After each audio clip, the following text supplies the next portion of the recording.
Wellington Turman and Bruno Silva. Bruno Silva has a lot of power in his hands. Out of 19 wins and 6 losses, 16 KO, TKO wins, and only 3 fights going all the way.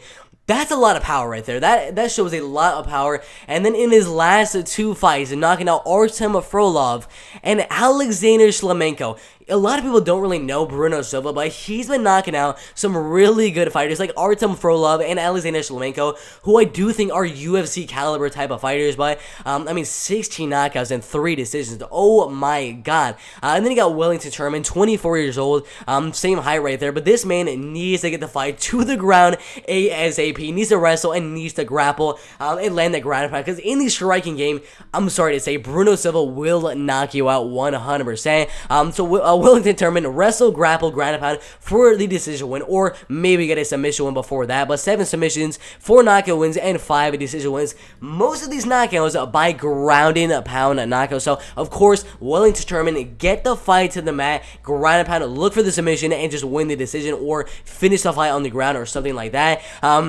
Because in the striking game, Bruno Silva is probably going to knock you out.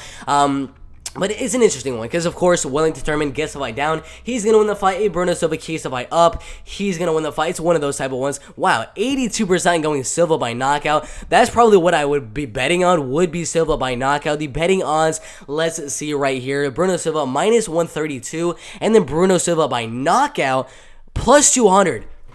Love those odds right there. Silva by knockout plus 200. And if you look at the losses from Wellington Turman right there, out of his 4 losses, knockout loss right there. The only 1 knockout loss, but still, that was his last fight with Andrew Sanchez.